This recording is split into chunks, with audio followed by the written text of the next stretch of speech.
بسم الله لا یەکەم پرسیاردا ڤیدیۆیە تەمەشا بکەین دەستان خۆش جەماعەت لێرەدا لەسەر ئەوتۆبان دەڕۆین خێرایمان 130 کیلۆمەتر لە کاتژمێرێکدایە ئەو ئۆتۆمبیلی دەبینن چەند بە پەلە دێتن فولایەتی پێدەکات لە دوامانەوە پەلەمان لێ دەکاتن ئەمەش دەمانەوێت بە پێش ئەو ئۆتۆمبیلانەی تر بکەینەوە دیقەت بدەنەوە ئەمە ئێستا لەسەر سایدی دەستە چەپ دەڕۆین بۆ ئەوەیکەوە بە پێش ئەو ئۆتۆمبیلانی دەسەڕاستی خۆمان بکەینەوە ئەو ئۆتۆمبیلە ترانسپۆرتە لە دواوە دێتن بە خێراییەکی زۆر پەلەم لێ دەکات خۆتان تێک مەدەن لێرە بزانین ئێستا پرسیار وەڵامەکان دەڵێت چێ Wie verhalten Sie sich richtig چۆن لێرەدا بە شێوازێکی گونجاو هەڵسوکەوت دەکەین یەکەم Ich überhole den roten Transporter und wechsle dann in den mittleren Fahrstreifen واتە چێ ئەمن بە پێش ئەو ترانسپۆرتە سوورەی دەکەومەوە ئەو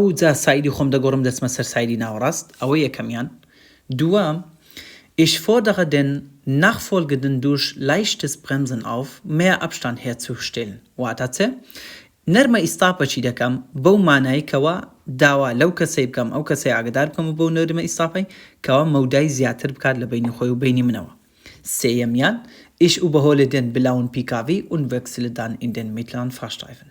ئەمن بە پێش ئەو سیارەشینەی دەکەم ئەو زا دەچمە سایدی ناوەڕاست واتە لە بینی سیارەشینەکە و سوورەکەی داخل دەم لێرەدا کامەتان پێڕاستە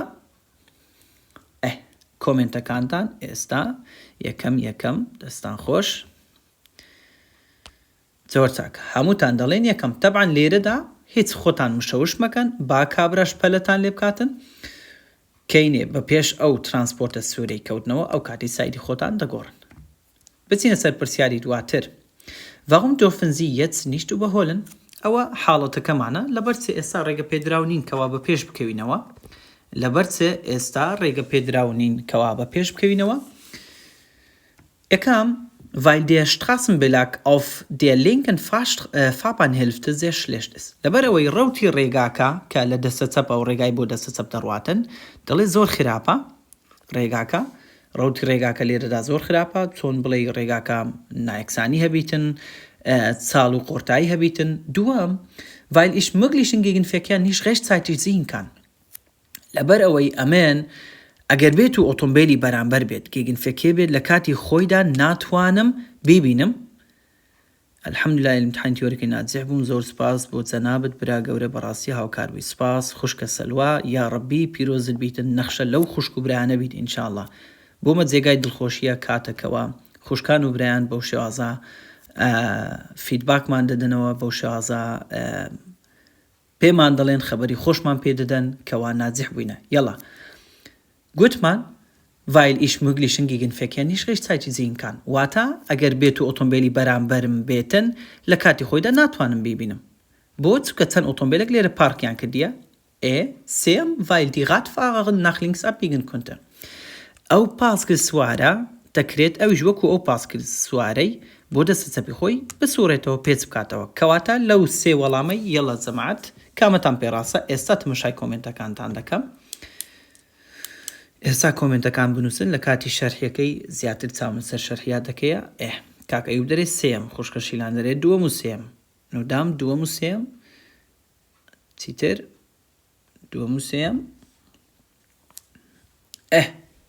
دەستان خۆش زۆرینەی وەڵامەکان دووەم و سێمە weil die Radfahrerin nach links abbiegen konnte بەڵێ دەستیا لۆگیش دەکرێتن کەوا سەر بەیەک بن هەردووشیان وەکو پاسکلەکەی ترەویش لە دووی بڕواتن بۆ دەستە چەپ weil ich möglichen Gegenverkehr nicht rechtzeitig sehen kann لەبەر ئەو ئۆتۆمبیلانە گوتمان دەکرێتن کەوا ئەمێن ئۆتۆمبیلی بەرامبەر کە بێتن لە کاتی خۆیدا ناتوانم ببینم ئەوەش ڕاستە بەڵام سێمیان وەڵامی یەکەمیان غەڵەتە کەوا ئەمە هیچ ئیشارەتمان پێ نەکردیە لێرەدا لا نادەین بۆ دەستە چەپی خۆمان بۆیە بەو مانای کە ڕاست و ڕاست دەڕۆین لێرە دۆخی ڕێگاکەی چۆن بیتن ئەوە پەیوەندی بەمە نییە جەماعەت لایکی شاشە بکەن تەمەشا بکەن بۆ خۆتان ژمارەکە زۆر کەم بوویتەوە 27 کەس لە لایڤە 27 کەس زۆر کەمە سپاسان دەکەم لایکی شاشە بکەن بچینە پرسیاری دواتر ڤیدیۆیەکی ترە لە کوێین لە سەر لانشتراسەی لە دەرەوەی شارین خێرایشمان ئێستا 50 کیلۆمەتر لە کاتژمێرێکدایە. ئەو ئۆتۆمبیلە زۆر سەبر دەڕواتن، خۆی دەبێت خێرای ڕێگە پێدرا و تا 100 کیلۆمەتر لە کاتژمێرێکدایە لە دەرەوەی شار. بەڵام ئەو ئۆتۆمبیلە نازانم ئۆپایە ئۆمایە بەهەرحاڵ بە تەمەنە کابرا زۆر بە سەبر لێ دەخوڕیتن. کەواتە ئێستا تەمەشا دەکەین، دەچینە سەر پرسیارەکەی. ئەوە حاڵەتەکەمانە. Der braune PKW vor Ihnen fährt schon längere Zeit langsam. دەڵێت چێ سپاس کاکە موسلیم، ئەو سیارە قاوەیە لە پێشەتوو ماوەیەکی زۆرە ئەوها سەبر دەڕواتن. Wie verhalten Sie sich in dieser Situation richtig؟ کەواتە لەو حاڵەتەیدا چۆن بە شێوازێکی گونجاو هەڵس و کەوت دەکەین؟ یەکەم، Ich behalte meine Geschwindigkeit bei. ئەمن ئەو خێرایی کە هەمە هەر لەسەر ئەو خێرایی بەردەوام دەبم. Ich verringere den Abstand und hoppe ئەمن مەودای بینی خۆم و ئۆتۆمبیلی پێشە خۆم کەمتر دەکەمەوە. ئەوجا هۆڕنی لێ دەدەم لە بۆی، واتە زیاتر دەسمە پێش و هۆڕنی لۆ لێ دەدەم. سێمیان Ich überhole da die Straße frei ist. ئەمن بە پێش دەکەمەوە لەبەرەوەی ئێستا ڕێگاکە چۆن بڵێ مەجال هەیە و ڕێگاکە هیچ ئۆتۆمبیلێکی نابینم ئایا بە پێش دەکەویەوە. کەواتە پێم بڵێن لەو سێ وەڵامی کامێ ڕاستە جەماعەت. زۆرینەی وەڵامەکان یەکەمە Ich behalte meine Geschwindigkeit bei. تەواوە، ئەوە ڕاستە. باشە، لێرەدا ڕاستە، ناکرێت کەوا بچینە پێش و هۆڕنی بۆ لێ بدەین. وە لێرشدا لەبەر شت خاسم فێلاوفەکەی لەبەرەوەی لۆفەمان هەیە، ئەوە تەنها ئەوەندەمان لێ دیارە، مەسافێکی کەممان لێ دیارە، بە پێش ناکەوینەوە. کاتەکە گونجاو نییە بۆ پێشکەوتنەوە. پرسیاری دواتر. Sie haben auf einem Parkstreifen angehalten und mussten aussteigen. چمان کردیە ئەوە پارکشتخایفنی پێدەگوتێ. باشە ئەو لێواری جادەیە پارکشتخایفنە مەجالەکە لە بۆ پارکردنی دەتوانی سیارەی لێرە پارک بکەیت. ئەمە لێرە ڕاوەستاینە و دەمانێت چ بکەین؟ ئاوسشتایگنی بکەین، واتە دابەزین لە سیارەی. چ دەبینین لێرە؟ کەواتە Wie müssen Sie sich in dieser Situation verhalten؟ لەو حاڵەتەیدا دەبێت چۆن هەڵس و کەوت بکەین. یەکەم Ich beobachte den von hinten nahenden Verkehr im linken Außenspiegel vor dem offenen Detur. واتە ئەمن ئاگداری ئەفۆن ببورن، ئەمن ئاگداری ئەو هاتوویە نزیکەی دوای خۆم دەکەم، ئاگداری چاودێری دەکەم im linken Außenspiegel vor dem offenen Detur. واتە چێ؟ بەو ئاوێنەی دەستە چەپ چاودێری هاتو چۆ نزیکەکەی دوای خۆم دەکەم. ئەو ئۆتۆمبیلانی کەوا لە دواون و لێم نزیکن چاودێری دەکەم بەو شێوازە. دووەم Ich beobachte den von hinten nahenden Verkehr durch einen Schulterblick nach links vor dem offenen Detur. پێشەوەی دەرکەش بکەمەوە جگەلەوەی کە چاودێری هاتوۆی دواوی خۆم دەکەم. شولتەبلینکەچی دەکەم، ئاوڕی دەدەمەوە کە ئایا ئۆتۆمبیل هەیە نییە، لە ناوچەی کوێر هەیە لە تۆتە ڤینکلی. سێمیشیان Ich beobachte den von hinten nahenden Verkehr ausschließlich durch die leicht geöffnete Tür. ئەمن چاودێری هاتوۆی دواوی خۆم دەکەم بە کردنەوەی یەک تۆز دەرکەی. ئایا ئەو شەش دەکەی؟ یەڵە کەواتە لێرەدا لەو سێ وەڵامی کامەتان پێ ڕاستە جەماعەت؟ دەستان خۆش، تا ئێستا زۆر باش هاتیە. یەکەم و دووەمی ڕاستە. ئۆکەی، دەستان خۆش.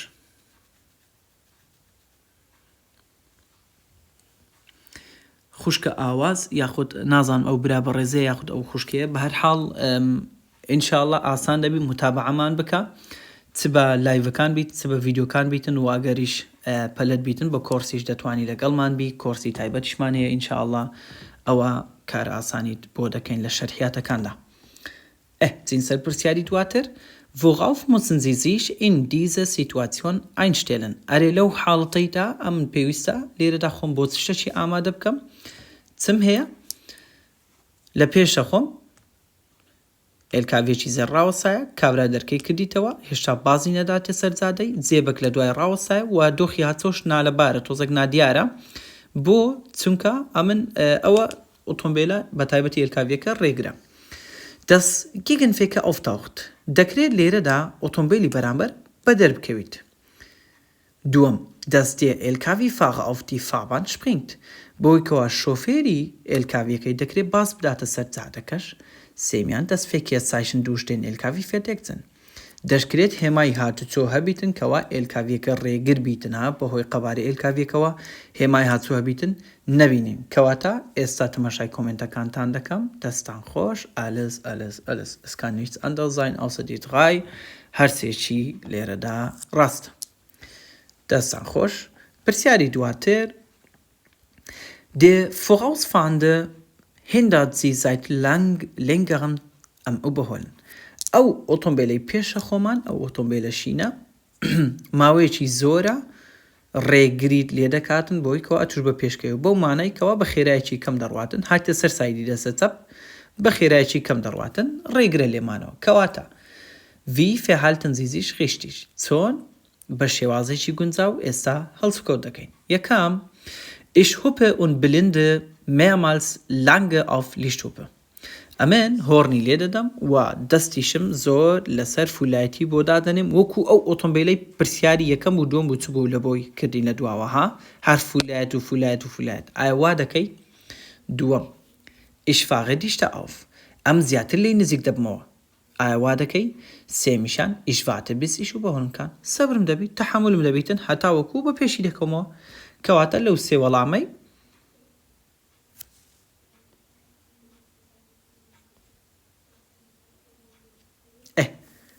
Ich warte bis ich überholen kann. وەڵامی سێم ڕاستە. خوشکانە سپاس دەکەم دەست خۆش بی کە بەبیرت هینامەوە بەڵام جەدوەلم گۆڕایە ینی گۆڕیم لەو شەوەیدا لە سعات 9 دەرسم شەرح کردیە هەتا سعات 10:30 لە دەرسەکەی بوو بۆیە ئێستا بە ئیسراحەت دەرسەکەی شەرح دەکەم.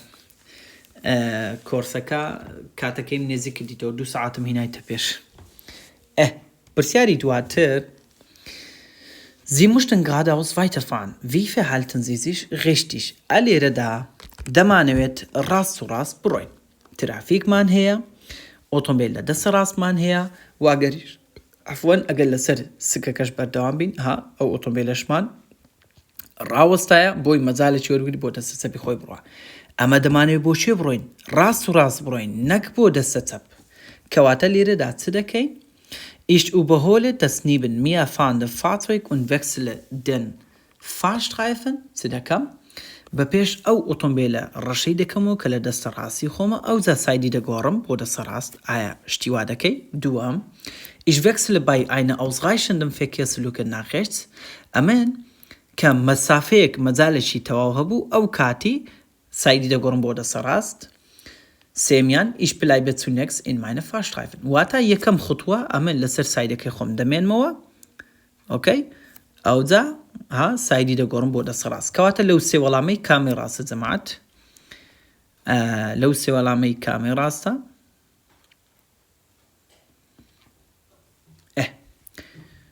چیتر دووەم و سێم کاک مزەفەر دەرێ سێمیان کاکە یادە دەرێتن سێمیان. دوو وەڵام دەکرێت لێرەدا ڕاست بیت. باشە دوو وەڵام لێرەدا ڕاستە. دوو وەڵام لێرەدا ڕاستە جەماعەت.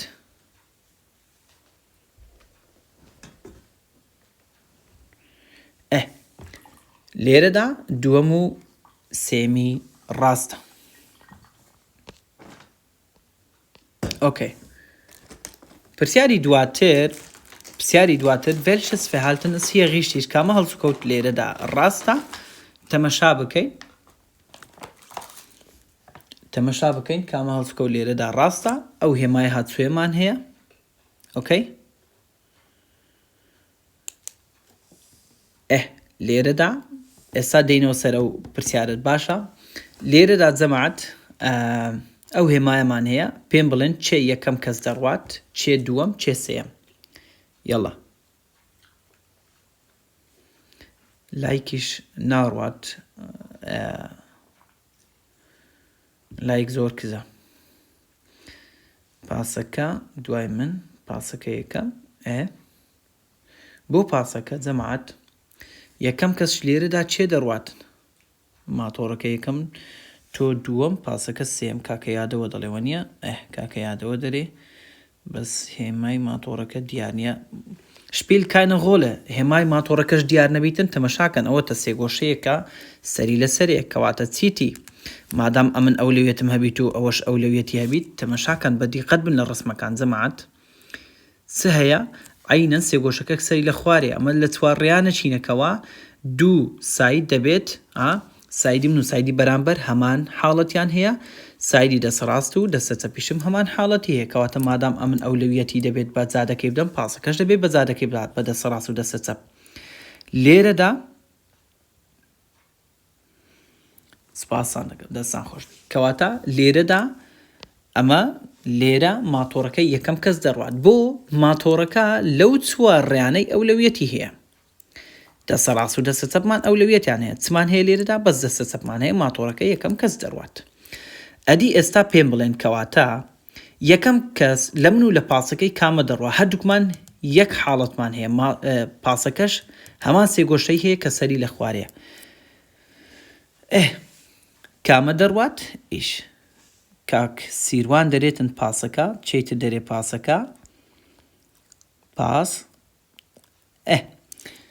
جەماعەت ئەمە لێرەدا دەڕۆم بۆ ئەمە لێرەدا دەڕۆم دوای پاسەکە ناڕۆین بەڵکو ئەمە دەڕۆین بۆ چونکە یەکەم شت هەردووکمان یەکەم هەمان حاڵەتمان هەیە ئەمن ڕاست و ڕاست دەڕۆم پاسەکە پێش دەکاتەوە بۆ دەستە چەپی خۆی دەڵێتە wer links abbiegt muss den Gegenverkehr durchfahren lassen واتە کەسێک کەوا بۆ سایدی دەستە چەپی خۆی پێچ بکاتەوە پاسەکە بۆ دەستە چەپی خۆی پێچ دەکاتەوە لەو حاڵتەیدا دەبێت ئەمن ئیزم بداتن باشە لێرەدا جەماعەت لەو حاڵەتەیدا دەبێت ئەمن ئیزم بداتن کەواتە لێرەدا وەڵامی دووەمیشمان ئەوەیە کە ئەمە دەڕۆین سێمیش حاڵەت پاسەکە دەڕات بابزانی لێرەدا ich muss den Bus durchfahren lassen ئەمن پاسەکەی دەبێت ئیزم بدەم گوتمان نەخێر ich fahre vor dem Bus و هەروەها ich muss das Motorrad durchfahren lassen ئۆکەی دەستان خۆش دووەم و سێم لێرەدا تەواوە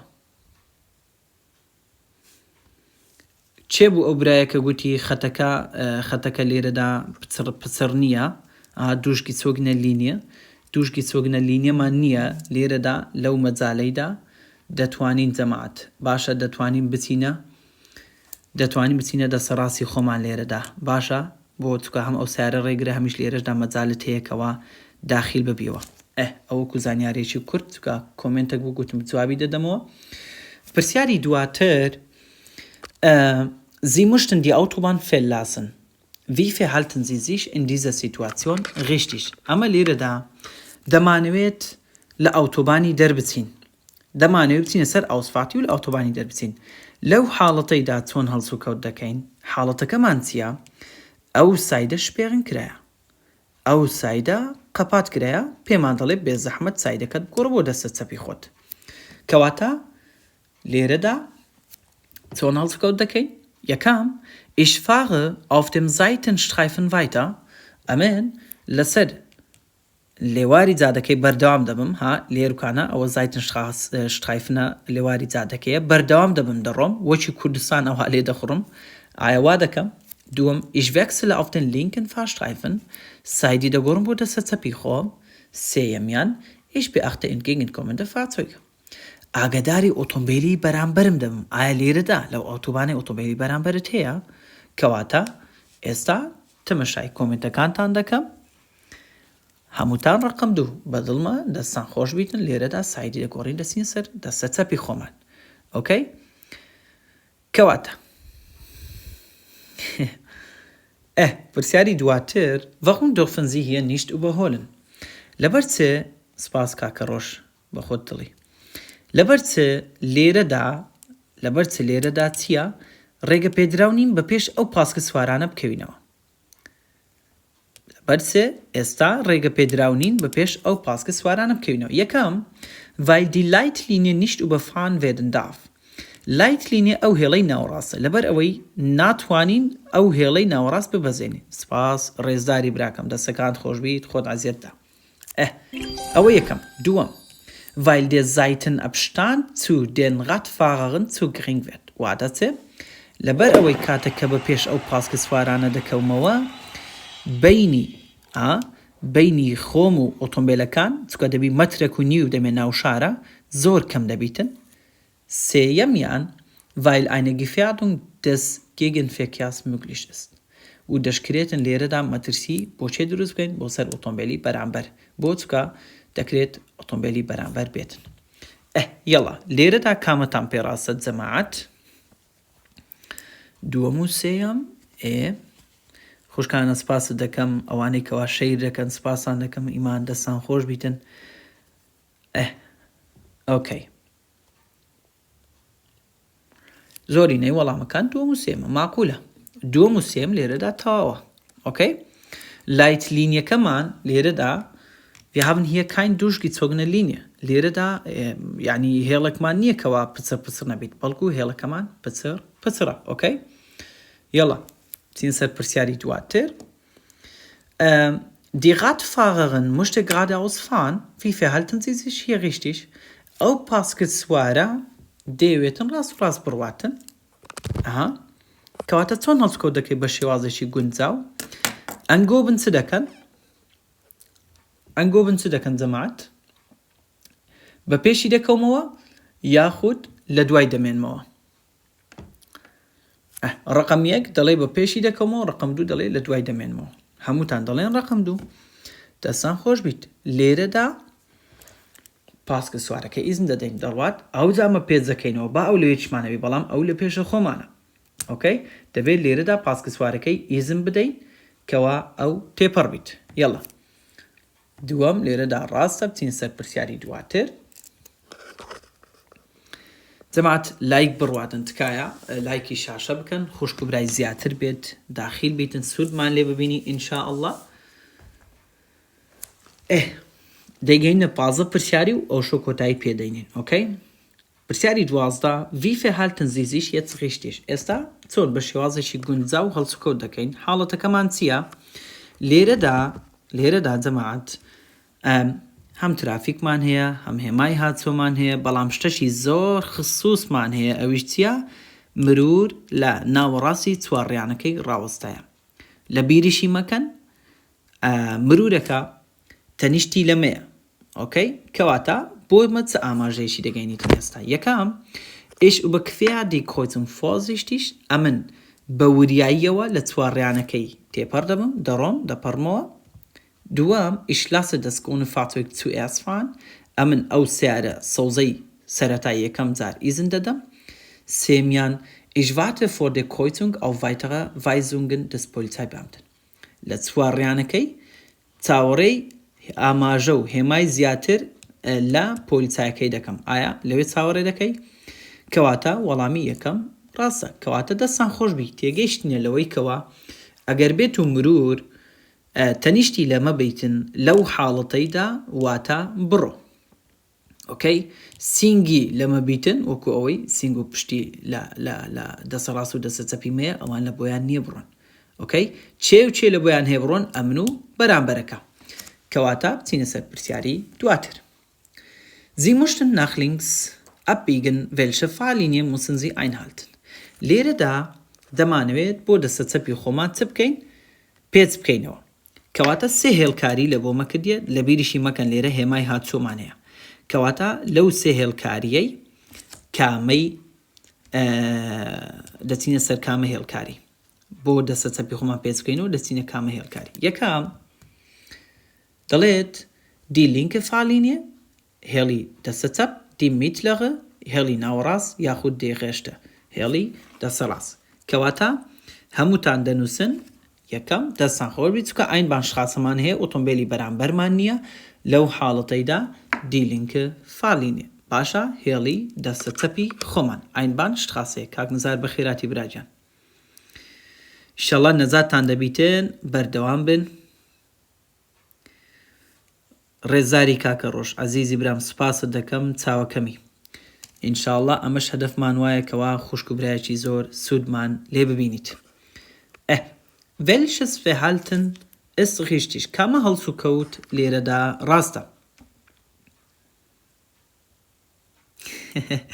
سڵاو براکەم من چوچکە زەردەم بە خێراتی خوشکی بەڕێزمەوە لە چێ بووی لە مێژە دیارنی سێ چار مانگە. یەڵا جەماعەت لێرەدا ئەو هێمایە هاتچۆیەمان هەیە کەواتە چ شتێک ڕاستە بێ ئەوەی بچینە سەر پرسیارەکەی پێم بڵێن چێ یەکەم کەس زەڕوا چێ دووەم و چێ سێم. من ماتۆر پاسەکە. یەکەم کەس چێ دەڕوات؟ یەکەم کەس خوشکە شیلان نووسیتی ئەمن دەڕۆم، کاکە ئارام نووسیتی مۆتۆغات، خوشکە دوعا جەماعەت هەمووتان نووسیتانە مۆتۆغات. دەستان خۆش بیتن. لێرە ئەمن و ماتۆڕەکە تەمەشاکەن هێمای هاتچۆکە هەمان هێمای منە. یعنی سێگۆشەکە سەری لە سەرێ ڕووی لە سەرێ، کەواتە لەو حاڵەتەیدا ئیمنیش هەروایە لەو کۆچونگەی ئەمن و ماتۆڕەکە ئەو لەوێتمان هەیە. بەڵام لەبەر ئەوەی ئەمن پێز دەکەمەوە بۆ دەستە چەپی خۆم، لێرەدا ئیشموز دێن گێگن فێکە دووشفان لاسن دەبێت بەرامبەرەکەم ئیزم بدەم.